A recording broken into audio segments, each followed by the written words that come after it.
Subscribe to our YouTube channel and press the bell icon to get the latest updates. Welcome back to World 360. Now this is the third episode of our new show.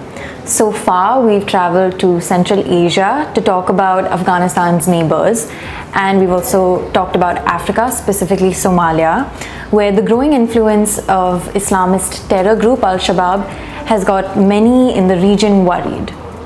So what's on the agenda today? Today we're going to travel even further west to South America, specifically Brazil. Now, like India, this is a country that has been ravaged by COVID. In fact, in June, it surpassed 5 lakh deaths due to COVID. Like India, Brazil too is a country whose economy relies heavily on agriculture. Though, if we're going to be specific about it, Brazil has a much smaller proportion of smallhold farmers. Nonetheless, agriculture is a major source of Brazil's economy. In fact, 20% of Brazil's GDP comes from the agriculture sector. So it's often called the breadbasket of the world, or the agricultural powerhouse. And it's in fact a leading exporter of corn, sugar, orange juice, coffee. So these are major cash crops in the country.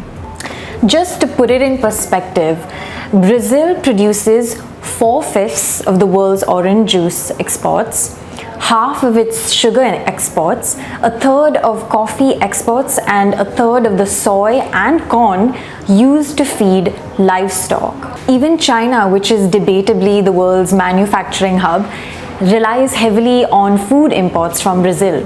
During the Trump era, actually, the China-US trade rivalry benefited Brazil because China shifted its food trade away from the US and Brazil filled that gap. Now, what happens when something adverse happens to Brazil's agricultural fields? Well, you have a ripple effect on global markets, which is actually what we're seeing today. Due to climate change, Brazil has faced a double whammy of frost and drought. Now, since October 2020, the country has seen its worst drought in almost a century, and the early frost in July has only made matters worse. So you can imagine the lack of rainfall has dried out the soil and completely destroyed crops. In fact, there's a Bloomberg story which I'll share with you in the description of this video, which actually explains how this has affected the world. Just to put it in context, the shortages in Brazil's food imports have actually led to a rise in international food inflation and world food prices. In fact, a UN index found that inflation has jumped 33% over the past 12 months worldwide. So the damage is vast economically as well as, climate-wise. And the extreme weather has damaged crops across something like 1.5 million square kilometers of land, which is half the area of India, in fact. Now, in terms of commodity prices, this drought in Brazil forced companies like Starbucks to buy high-end coffee beans at a price that was 30% higher. The international price of sugar also hit a 4-year high of around 20 cents per pound. So this has, of course, hurt Brazil internally. Just in terms of corn, which is usually used to feed livestock, Brazil doesn't have enough this year, so it's actually importing more corn.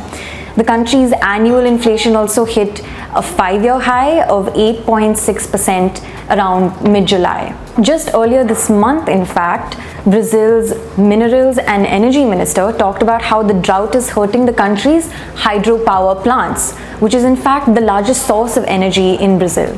Now, despite this very drastic picture I've painted for you, we all know how one person's loss is another person's gain. And what do I mean by this? Basically, Brazil's corn shortage, if we just take that as an example, that may actually help additional US crop prospects, which means, just to put in perspective, the US is the world's largest producer of corn, followed by Brazil in second place.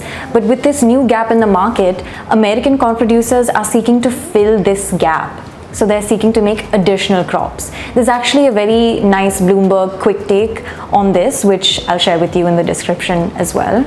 Even India stands to benefit from Brazil's climate woes.